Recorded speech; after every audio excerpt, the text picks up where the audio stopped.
ছোট্ট বন্ধুরা, এখন আলোচনা করব 43 নম্বর পৃষ্ঠার যে সমাধানগুলো রয়েছে সংখ্যাগড়ি। এই অধ্যায়টাতে আমরা শিখব হচ্ছে 4 অঙ্কের সংখ্যার গঠন ও সবচেয়ে বড় সংখ্যা ও সবচেয়ে ছোট সংখ্যার ধারণা। প্রথমে যে অঙ্কটা রয়েছে সেখানে দেখো 2, 5, 6, 0 এই যে অঙ্ক সংখ্যাগুলো দেওয়া আছে, সেখানে কি বলেছে, কোনো অঙ্ক একবারের বেশি না নিয়ে 2, 5, 6, 0 দিয়ে যে কোনো 7টি 4 অঙ্কের সংখ্যা তৈরি করে বড় সংখ্যায় সবুজ রং ও ছোট সংখ্যায় নীল রং দিতে বলেছে। এখানে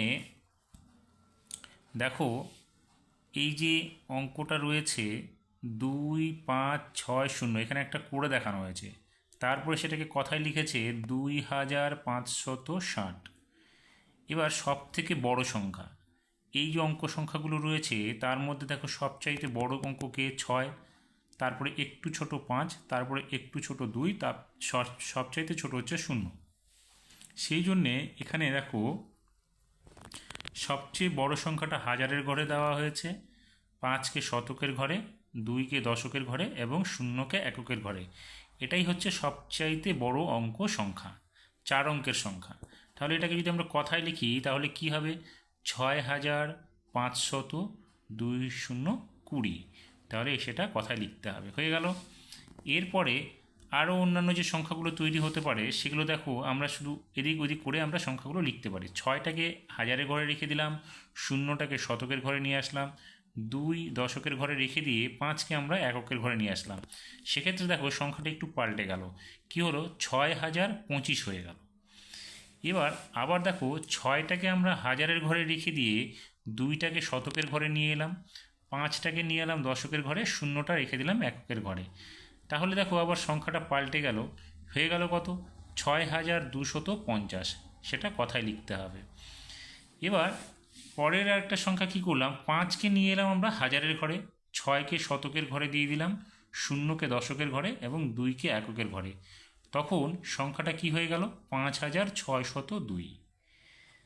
আবার দেখো 5কে আমরা রেখে দিলাম হাজারের ঘরে, 0কে শতকের ঘরে দিয়ে 6কে দিলাম আমরা দশকের ঘরে এবং 2কে এককের ঘরে। এক্ষেত্রে দেখো সংখ্যাটা পাল্টে কি হয়ে গেল, 5062 হয়ে গেল। আবার এদিকে দেখো সংখ্যাটা 5কে আমরা হাজারের ঘরে রেখে দিয়ে 0কে শতকের ঘরে রেখে দিয়ে এই দুটো সংখ্যা আমরা পরিবর্তন করে দিলাম। অর্থাৎ এখানে 6 ছিল দশকের ঘরে, 2 ছিল এককের ঘরে, আমরা কি করলাম, 2কে নিয়ে এলাম দশকের ঘরে, 6কে দিয়ে দিলাম এককের ঘরে। তাহলে দেখো 5026 হয়ে গেল। এবার আমাদের কি করতে হবে, এখানে আমরা সবচাইতে বড় সংখ্যা পেয়ে গেলাম, আমাদের বলেছে সবচাইতে ছোট সংখ্যা 4 অঙ্কের নিতে হবে। তাহলে দেখো এখানে যদি 6520 হয় তাহলে সেটাকে আমরা উল্টো করে লিখলেই হয়ে যাবে। কিন্তু উল্টো করে লিখতে গেলে দেখবে এখানে 0টাকে এখানে শতকের ঘরে দিতে হবে। এখানে দেখো 0টা প্রথমে যদি নিয়ে আসি তাহলে 2টা এখানে আসবে, এই 2টা। কিন্তু 0 বাঁ দিকে যে 0টা থাকবে সেটা তো কোনো দাম থাকে না, সেক্ষেত্রে হয়ে যাবে 3 অঙ্কের সংখ্যা। তাই আমাদের 4 অঙ্কের সংখ্যা রাখার জন্য 0টাকে কী করতে হবে, শতকের ঘরে দিয়ে দিতে হবে, আর 2কে দিতে হবে হাজারের ঘরে।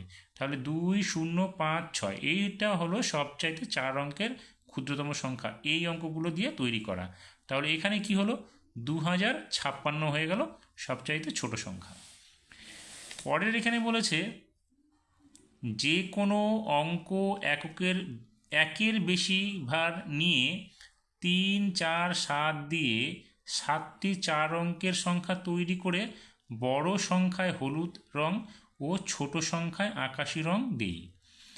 তাহলে দেখো এখানে 3, 4 আর 7 এই সংখ্যাগুলো দিয়ে প্রথমে একটা এখানে সংখ্যা করে দিয়েছে, উদাহরণস্বরূপ 3, 4, দুটো 7 নেওয়া হয়েছে, তাহলে কত, 3477 হলো সংখ্যাটা।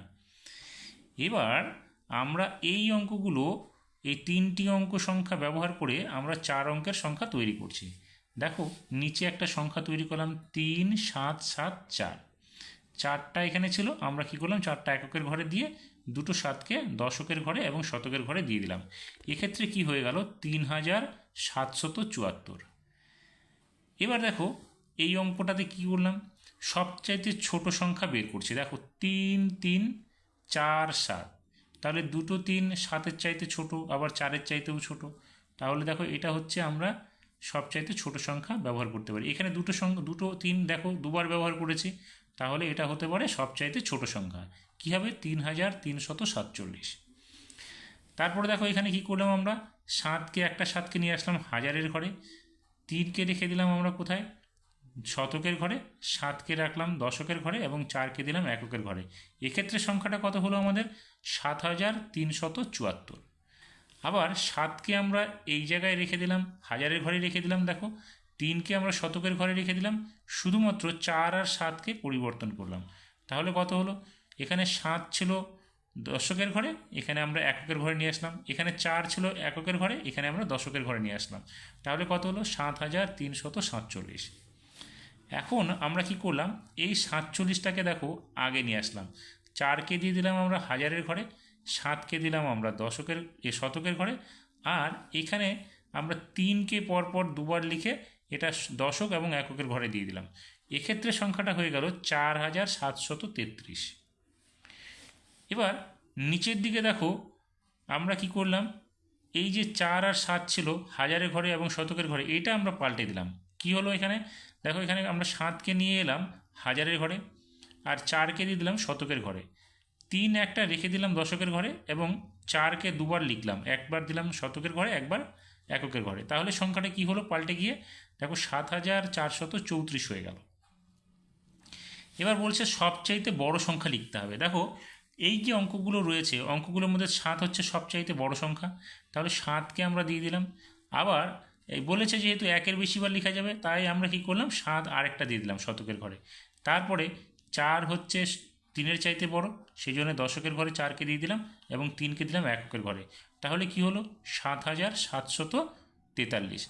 এইভাবে আমাদেরকে সবচেয়ে বড় অঙ্ক সংখ্যা তৈরি এবং সবচেয়ে বড় অঙ্ক সংখ্যা তৈরি ধারণা নিতে হবে। আশা করি তোমরা বুঝতে পেরেছ।